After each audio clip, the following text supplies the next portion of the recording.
पहलगाम हमले में मारे गए बेगुनाह लोगों के परिवार पर दुखों का पहाड़ टूट पड़ा है।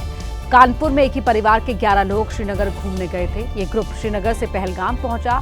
परिवार के बाकी सदस्य नीचे थे, लेकिन शुभम और उसकी पत्नी पहलगाम की बैसरन घाटी घूमने के लिए 6 किलोमीटर ऊपर चले गए। लेकिन कौन जानता था कि वहां आतंकी घात लगाकर टूरिस्टों का इंतजार कर रहे हैं। 2 महीने पहले ही फरवरी में शुभम की शादी हुई थी और जिस घर में खुशियों का बसेरा था, आज वहां मातम का अंधेरा है। पहलगाम में आतंकियों की गोली का शिकार हुए शुभम का पार्थिव शरीर कानपुर में उनके पैतृक गांव में ले जाया गया है और आज उनका अंतिम संस्कार होगा।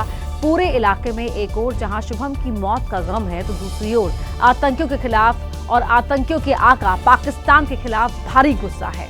हर कोई मांग कर रहा है कि इस हमले का बदला लिया जाए। पाकिस्तान को ऐसा सबक सिखाने की मांग की जा रही है कि आइंदा हिंदुस्तान के खिलाफ कोई भी साजिश रचने की सोचते ही उसकी रूह सिहर जाए, क्योंकि बेकसूर लोगों के परिवारों को जो जिंदगी भर का दर्द मिला है, वो सोचकर दिल दहल जाता है। तो शुभम का परिवार सिर्फ इस दुख में गमगीन नहीं है, बल्कि जो लोग शुभम को जानते हैं, जिन लोगों ने इस घटना के बारे में, इस हमले के बारे में सुना, वो हर कोई गम में इस वक्त डूबा हुआ है। शुभम अपनी पत्नी के साथ खुशियां मनाने के लिए कश्मीर पहुंचे थे, पहलगाम चले गए। उनके परिवार के बाकी लोग पीछे रह गए थे, लेकिन वो अपनी पत्नी के साथ कुछ टाइम एंजॉय करना चाहते थे। लेकिन क्या पता था कि वहां इस तरह आतंकी घात लगाकर बैठे हुए हैं। आज कानपुर में शुभम को उनके पैतृक स्थान पर आखिरी विदाई दी जाएगी। उनका जब पार्थिव शरीर कानपुर पहुंचा तो वहां हाहाकार मच गया। परिवार में हर कोई इस वक्त बेहद गमगीन है।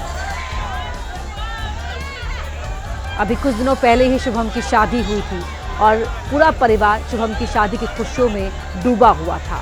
लेकिन खुशियां बस चंद दिनों की मेहमान थी, ये कौन जानता था। जिंदगी भर का गम आगे अब इस परिवार के सामने है और इसीलिए मांग की जा रही है, पूरे हिंदुस्तान से मांग उठ रही है कि इस हमले को अंजाम देने वाले ही नहीं, बल्कि इसके पीछे जो लोग हैं, आतंकियों के जो आका है पाकिस्तान, उसे भी ऐसा सबक सिखाया जाए कि फिर हर कोई हिंदुस्तान की तरफ ना देख पाए। चढ़ाई होती है, उस पर गए थे हम लोग, घोड़े से लेके गए थे। वो रास्ता ही नहीं है कि कोई इंसान चल के जा पाए, घोड़े से लेके गए थे। ऊपर पहुंचे, बस मैंने मैगी का ऑर्डर दिया और मैं और शुभम बैठ के मैगी खाने जा रहे थे। शाम भी मेरी बहन थोड़ा दूर बैठी थी और पापा मेरे वॉशरूम गए थे। उतनी देर में एक बंदा पीछे से आया और उसने गोली साइड में रख के उससे पूछा, हिंदू है कि मुसलमान? मुसलमान है तो पहले कलमा पढ़ के दिखा। जैसे हमें पता ही नहीं, हम पीछे पलट के देखे हो क्या रहा है। हम उसकी तरफ स्माइल करके पूछे, भैया क्या हुआ? यार हिंदू है मुसलमान? मैंने कहा हिंदू। मार दिया,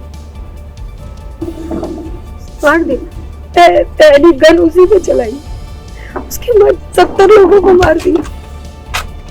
क्यों मार दिया? हिंदू मुसलमान फेंके हुए बंदे को मार।